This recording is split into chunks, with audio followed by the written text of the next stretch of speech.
We stay here before a line, L-star. L-star, yeah. It's 12 year old. Is vanaf the beginning. Is, from the time you planted these trees. Is this trees mechanical?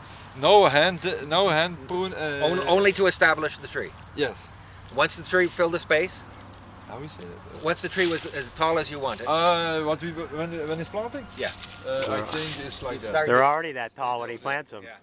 And so then from then on, it's after the second year, we're starting a little bit with. Right. You do a little hand thinning the first couple of years. Yes. And it's been 12 years continuous. And this is the first row you started this with.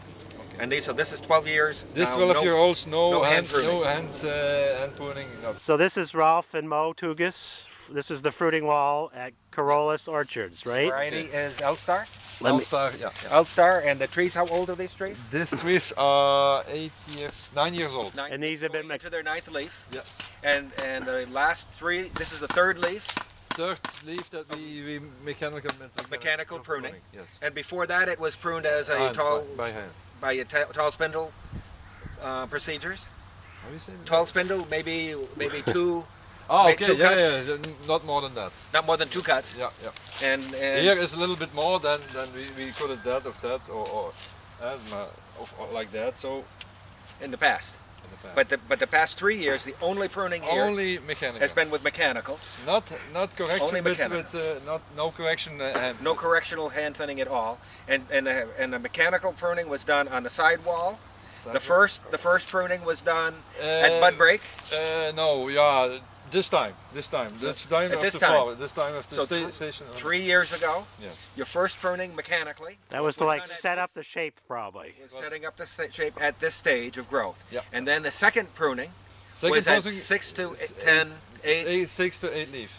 Flower board. Shoot. The branches was coming here. Yeah. New shoots.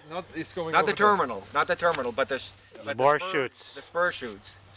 At the okay. spur shoot, you would do your second pruning. Yeah. That first year, and then the following years. The following years only just at the 6 to 8 or 10 leaves. Yeah. 6 to 8 or 10 leaves. Middle 8 leaves. Middle is perfect. And you can start in 6 or 7, and then you finished and 11. And that's the only pruning you do.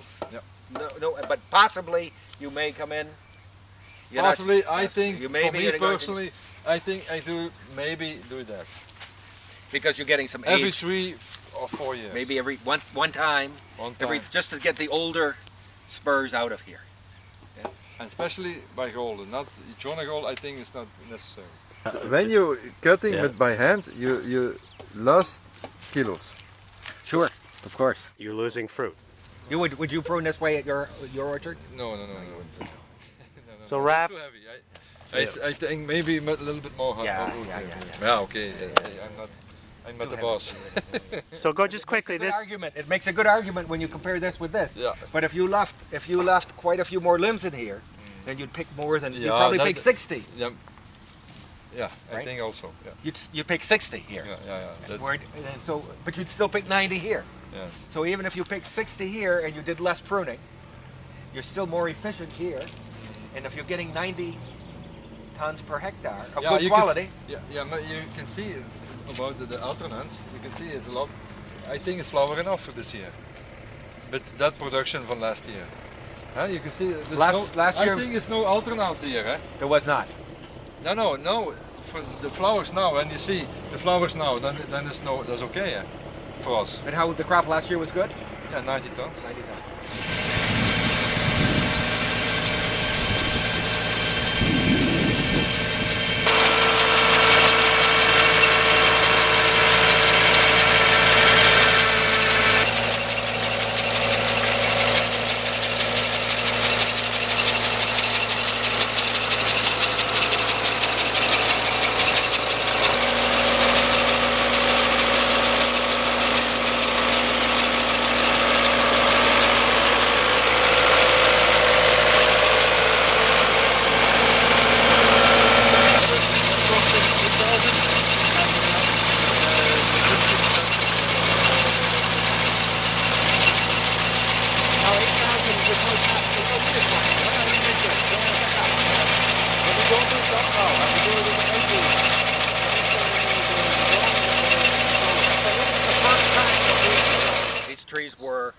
overcropped or milked for 3 years. And the rows are east-west rather than north-south. And the trees are 3.5 meters high, but the row spacing is only 3.25 meters. And so the height to row spacing is out of proportion. And so what we're seeing here is that this spring coming in with a very, very light crop. It won't be a sustainable crop. And so at some point, these trees are going to need to be brought back closer to their trunk in order to bring the fruiting wood back closer to the trunk and return the tree to more fruiting balance. So this is an example of what can happen if we try to overfruit the trees by not bringing or doing that hedging close enough and taking off enough of the wood on an annual basis. And this is Jonagold, did you say that? That's Jonagold. Yeah. And this is the first time they've really seen this problem with the fruiting wall. And overcropping resulting in a reduced crop to a point where it's going to be a problem. The fruiting wall is a lot about bud density in close to the tree, and I'm not sure you could see this really well. This is a good crop of Jonagolds, he says. You notice that bigger branches are left in the tree. These are never cut back necessarily, just hedged off. They're looking for fruiting density in here, all through here, fruiting wall. That's what makes your money. And this transition to the fruiting wall versus, say, a more classic spindle has upped their yields by 25 to 30%.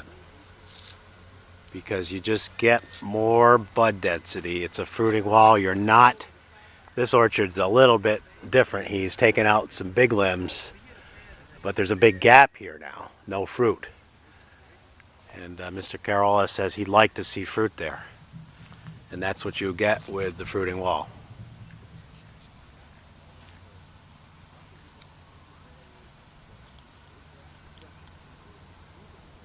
And the pruning starts about the third or fourth leaf with a hedge right now, as we saw in the earlier video, at bud break or tight cluster stage.